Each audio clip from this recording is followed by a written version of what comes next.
Welcome back to the Moxie Movement. Have you drank some water today? Have you been outside today? Have you moved your body today? Have you eaten some food? No, and I don't mean the cold coffee you drank on the way to kids' drop-off or sports this afternoon. Have you eaten some real food? And have you taken a moment to just stop and breathe, wherever you might be? If you're able to get 3 to 5 minutes to your meditation in, beautiful. If you're not, and you can just stop for 60 seconds and breathe, that is enough. Because as mothers, we're very good at reminding the other people in our lives to do these basic well-being things, but sometimes we forget to do them for ourselves. I am learning this, that I forget it more often than I would like to, because I have a little mini-me in my house, Scarlett, and she pops her head in the door on a regular basis. She's got a list of things she likes to check in on me. It's like having my own little coach that I created, which is humbling as a parent to recognise that the things that you're repeating to them, you're often not embodying. Just a little reminder at the start of this episode that it's super, super easy for us to mum and parent and support everybody else to do the things that are good for them. And sometimes we forget to do that for ourselves. We're 12 months now out of New Zealand, and coming out of all the systems and constructs that we chose to be a part of in terms of society, schooling, even my business, and take it out of that construct and put it into a place where it's a completely blank slate. You're recreating your routines and rituals as an individual, as a parent, as a partner, as a friend, as a family member. All three of us have had to navigate that in slightly different ways. We all need slightly different things.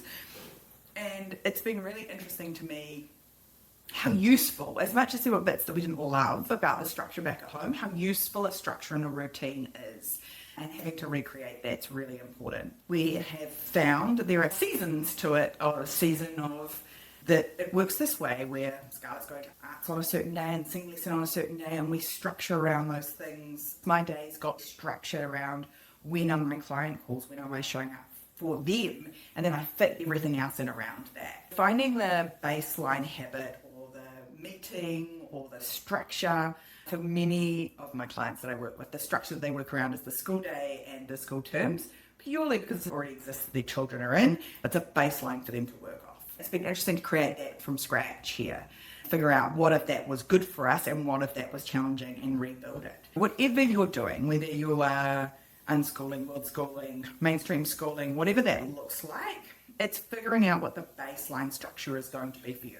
For us, it's been set by what's available for our daughter that she's really interested in. When is the scuba diving going? When are the coral restoration group getting together? When is someone doing an art workshop that she can take part of, or den building exercise that she can take part of? We've structured more around being dictated by when those things are happening.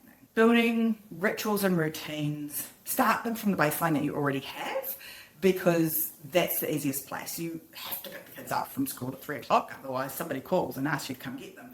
You have to drop them off at 9 o'clock, otherwise somebody calls and asks where they are.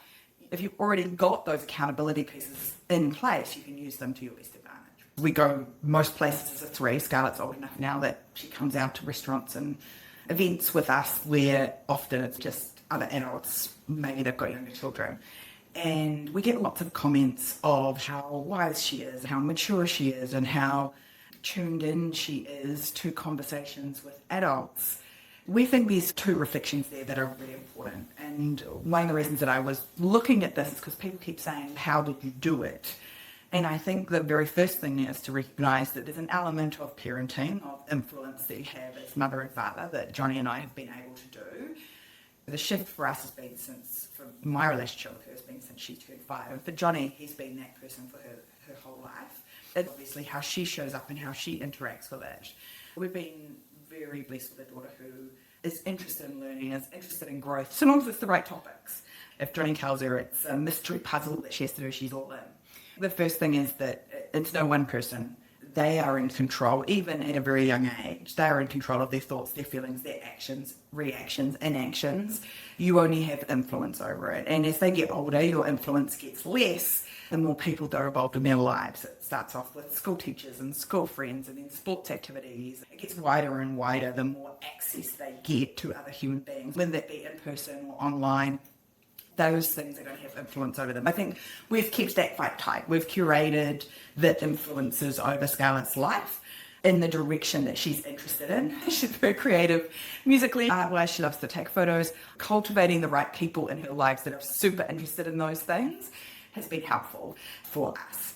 Knowing that all you ever have over your children is influence, you never have control, was the first realization for me.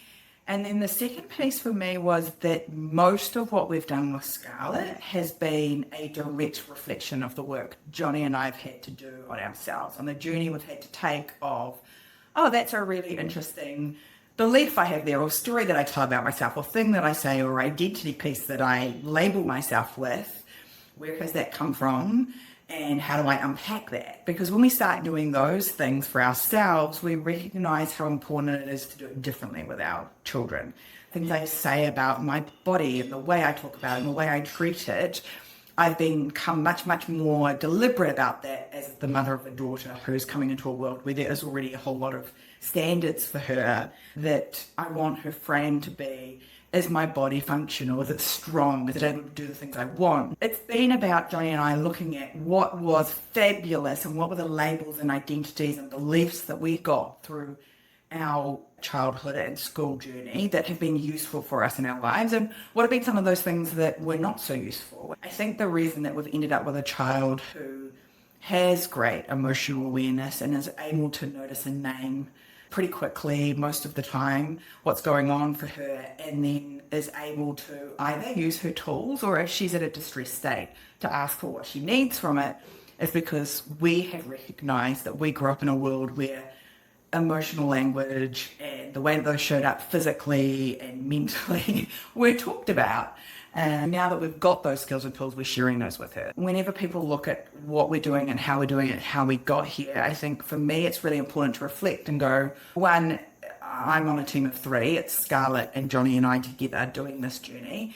And then secondly, most of it has been an inner game, because as a family unit, we regulate together emotionally, energetically, caring more about how we feel and how we show up, and communicating when we are feeling less than our ideal, less than calm, less than content, less than grounded, and asking for what we need from the others has been a game changer for us and our family. For people that ask us all the time, I'm constantly saying so much of this has been about our journey and our relearning and our learning and our reparenting of ourselves. It's been coming up a little bit lately, and I feel very blessed to share this life with both of them, learning for myself to express these things so that Scarlett can express these things, and showing her what a real relationship looks like, and a candy floss unicorns rainbows version of it, and how we work on that together is super, super valuable. This beautiful home that we've been living in, that's been our base while we've explored further around Thailand and Southeast Asia. The place we've been renting has been sold, which is super exciting because our lovely landlord, who's been like a saint, he also happens to be our next door neighbour, which is lovely. So we're very excited for him, because the momentum that he's got now with the development here in the community he's trying to build is very exciting. It's been sold, so it means we can't live in it anymore. We've been on a journey of looking for what's our next place, what's our next step. Are we staying here? Are we moving? We need to sit down as a family and go, well, what does the next year, 2 years look like for us? And then cultivating the environment that we want to have around that, and go looking for a home that's going to serve that. What we ended up deciding was that this has been really good for us as a base, and that we would like a really comfortable base here and the ability to go and travel and move around. And yes, that is absolutely something that we want to be cultivating and developing. This is the whole game. I sometimes say to clients when I'm talking about marketing stuff, your job is not to be the best, your job is just to be less shit than everybody else, because that's how you get noticed. There's so much noise out there, you don't have to buy into being part of all of it. And it's the same with our mindset. We want to work on that and be 1% better. Easier than shifting your mindset is making sure your environment is cultivated to get the outcomes that you want. We've been looking for that and going, what environment will be conducive for all of us to get the outcomes that we want? And one of those things was, I definitely need an office space. But the second thing is, having a space for them to come and stay with us was something that was important.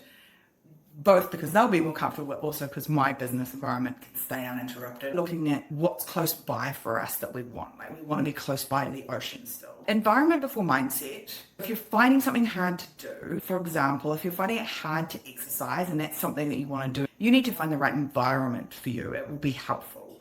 Struggling to drink enough water. In my world, I go looking for what will I drink more water out of. What's a nice water bottle that I will drink out, or a nice glass, or a jug of ice. Make it easier. So it's things like with my phone, if I want to spend less time on my device, what structures can I put around it environmentally that make it hard for me to use it as my procrastination tool? In that case, putting it out of reach.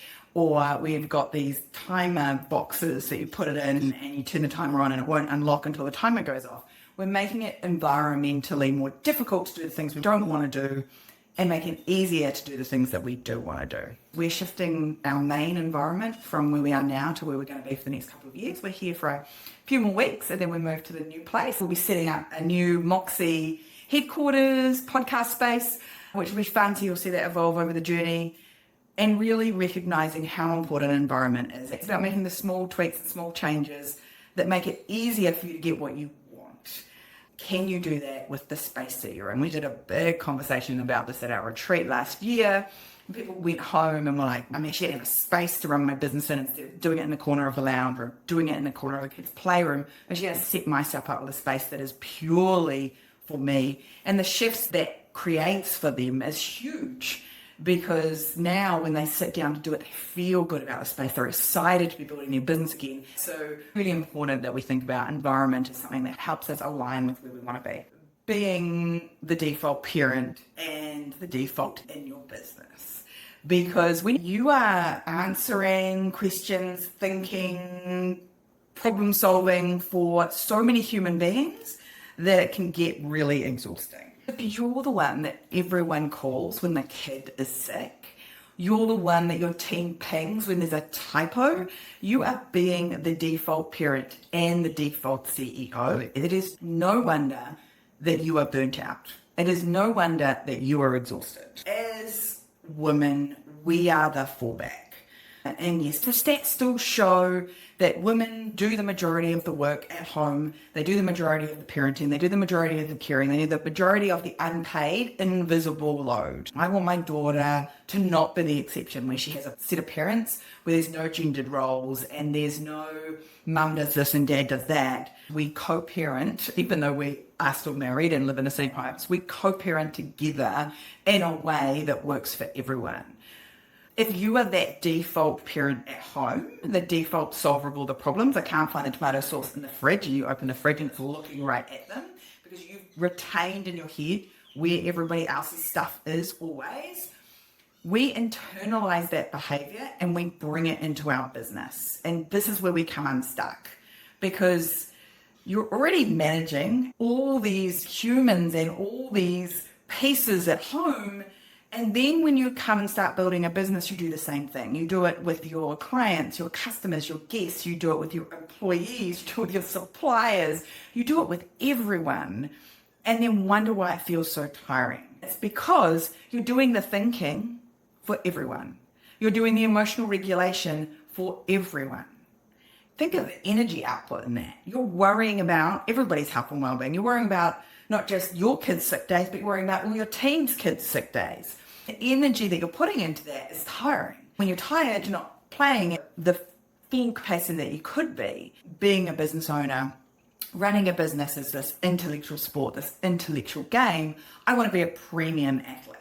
And then I also have to play this emotional, energetic game of raising vibrant human beings that are going to go out and contribute to society in fabulous and varied ways and be a vibrant expression of themselves in this world as their parent.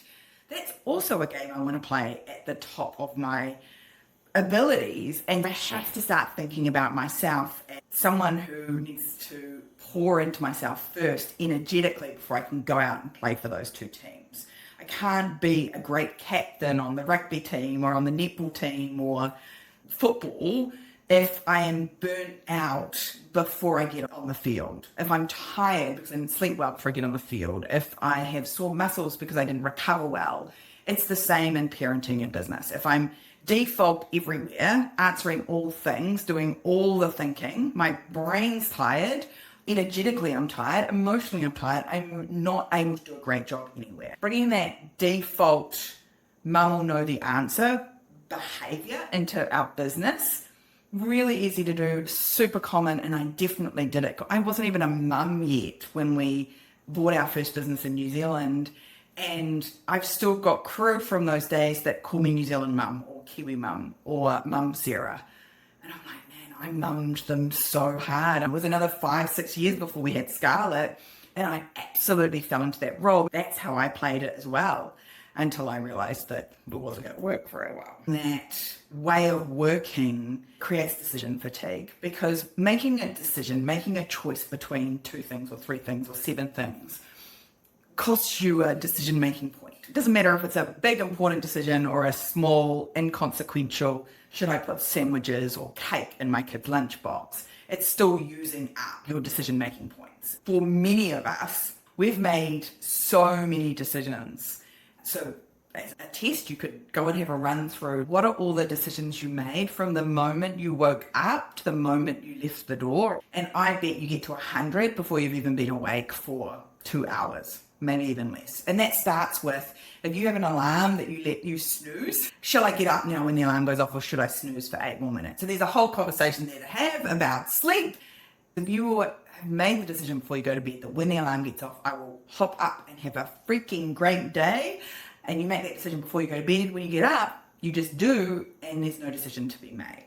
Decision fatigue means that by the time you get to business decisions that you need to make, where you want to make the optimal decision, not the easy decision, you're tired. You will make the decision that feels the easiest in the moment, that has the least amount of risk for you, rather than the decision that will get you the best outcome long term.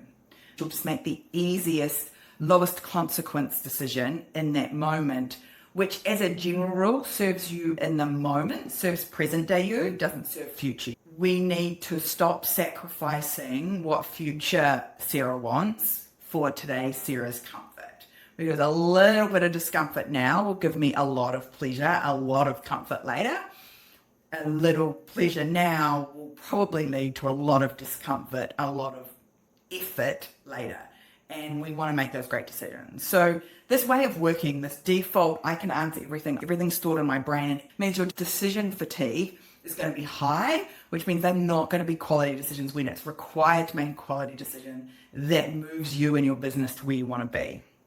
Ultimately, you end up starting to feel resentful towards team members, even customers and clients, definitely towards your family. And then you immediately feel guilty, right? You get stuck in this place between, I shouldn't feel resentful of these people that are trying to help me, or the people that I love, and I chose to be a mum, and I chose to be a partner, and I want them in my lives. And you get stuck flip-flopping between feeling resentful that you're having to do all this thinking, do all this emotional, energetic work, and then feeling guilty that you feel resentful about those things.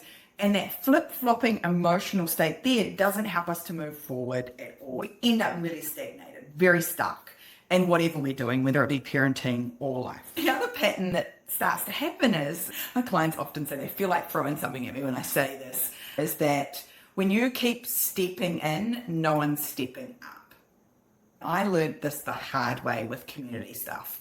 When you find someone to step into my role in the business association or the community projects or the trust, when you find someone great to step up into the role, I'll step down and it'll be great. We'll do that. While you're there in the gap, there is no one stepping up, because there's no need for anyone to step up. If you're the one that always goes and finds things, no one else in your house is going to step up and start remembering where their things is. No one's going to step up and start remembering what needs to happen for the kids. Your job is to stop stepping in all the time and let them step up. We've trained them that we're going to be the default. If you keep stepping in and fixing it for them, they will never step up and do it. They're just always going to deliver it at that stage. Not because they're not trying to do a good job, just because it's getting done. And you're not asking for them to do it. You're not empowering them. They just move on to the next thing. Human beings across the board, whether they're your team members, your customers, or your kids, will always take the easiest route between A and B. And if you've made that you, then your life gets really busy, your life gets really hard, and you're constantly having to step in. If you do step in, you can be assured that there will be lots more chances that you are going to have to step in. We want to shift away from it. So if you know that you are default everything, default parent, default homemaker, default question answer, doing all the proofreading, all of those things, we're going to have to stop and look at why is that the case. Where are the default zones? Identify these default zones where you are the first port of call and start to put some barriers between you and that first step. For example, we have it that you can't bring us something that's not working, broken, think you can make it better without the answer to that. If you see something that's not working well in one of our businesses, you can tell me about it only and only if you've got and thought about some of the solutions. Now, we're not looking for a complete solution, we're just looking for some ideas because it's very easy to point holes at things and much, much harder to come up with solutions. We've employed, probably like you, really freaking awesome people that are smart, intelligent, have better ideas, have better frame of reference than me for many things, than Johnny for many things. You could flip it at school or at your daycare centre or at kindy and be like, cool, I would like for you to call my husband's number, my partner's number when the kids are sick. I had to laugh. I was watching something the other day about feminism and how people do micro forms of feminism.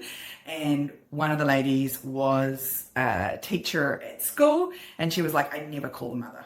I only ever call the father if the child needs picking up from school early for the unwell, they've hurt themselves. I always make sure I call the father because the default is to call mum because mum had the answer. That's what she was doing. You could look at doing things at home where you're like, oh, I'm the default maker of lunches. And you could be like, cool, we're going to systemize this and we're going to make it so that the kids have a hand in this as well so that they can help you out.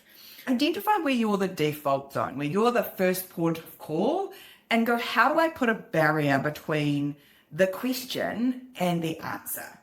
Because if I am the answer to everyone's questions and I make it too easy for them to just come to me, that will be their default. Instead, I want them to go, oh, the answer is quicker and easier and faster to go to here.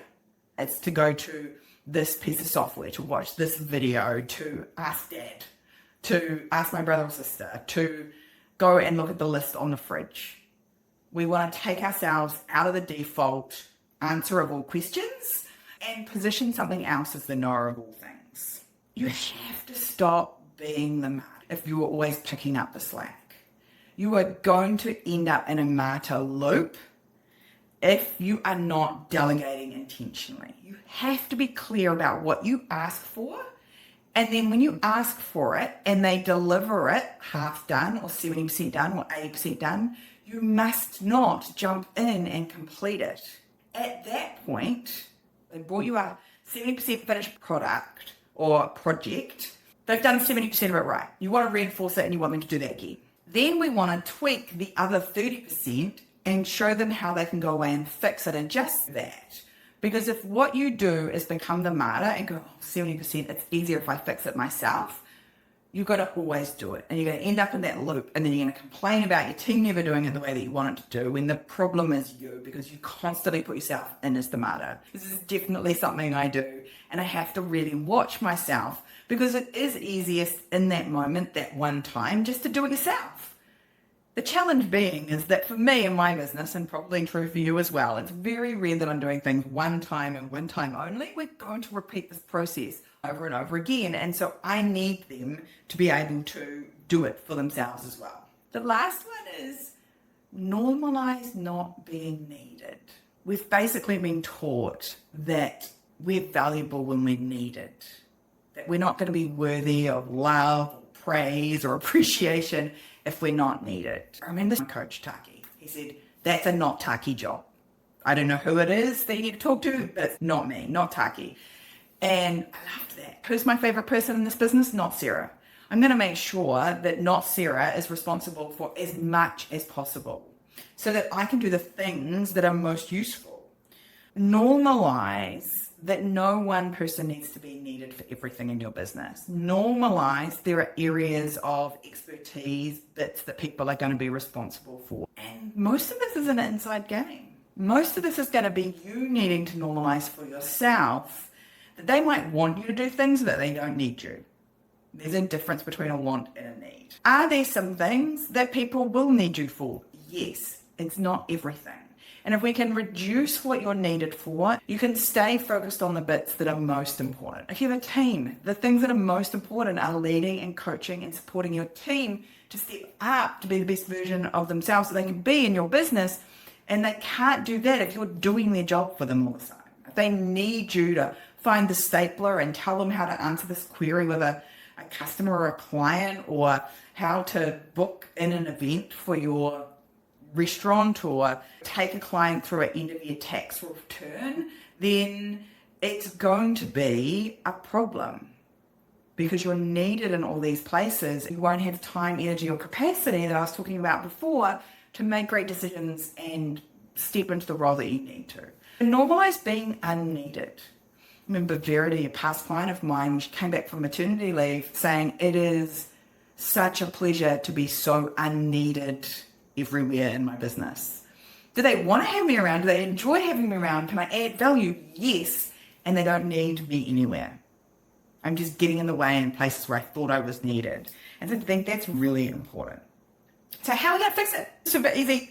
Every time someone needs you to make a decision, ask you a question, or gets you to do something, or ask you where something is, whatever it is, every time someone comes to you and you are the first port of call, take a pen and paper, write it on a post-it note, and stack them for the next week. And then have a look at them and see what's showing up for you. Because if you don't know where you are the first point of call, you're not going to be able to figure it out. You can do it at home too. Every time someone comes and asks you a default question, where's my shoe? Where's my lunchbox? Where's my signed form? Write it down. Because you've got to bring awareness to these things first. Once you've done that, how do we disrupt that pattern? How do we stop that? So I'm going to suggest you do one at home, one in the parenting life stuff, or one in the business. Find one area where you have clearly become the default and put something in place that makes it hard to get to you to solve that problem. We use interrupting time. Instead of having our open door policy, we still want to be open to questions and needs and challenges that our team have, not from us. But we're not available 24/7, and we're certainly not available all day. We put in interrupting time. So you can come ask me a question, but only at 1 o'clock, between 1 and 2 o'clock every day.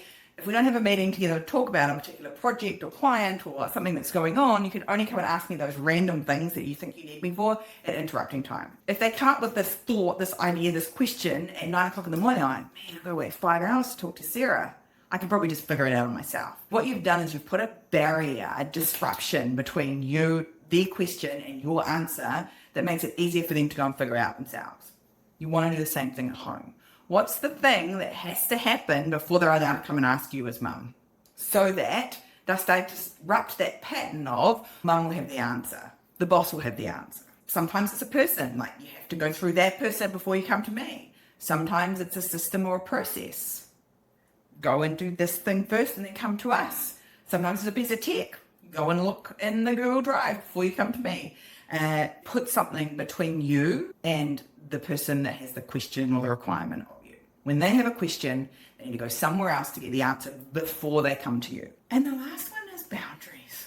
I feel like I bang on about these all the time, but fundamentally they are so useful in every part of our lives and businesses, is having boundaries and not just having them. Set the boundary today and hold it. It will feel uncomfortable. You won't like it. Maybe it's interrupting time. Maybe it's I'm not answering the phone because I know that they can call my husband, my partner, for the kids at school. I'll set a boundary and hold it.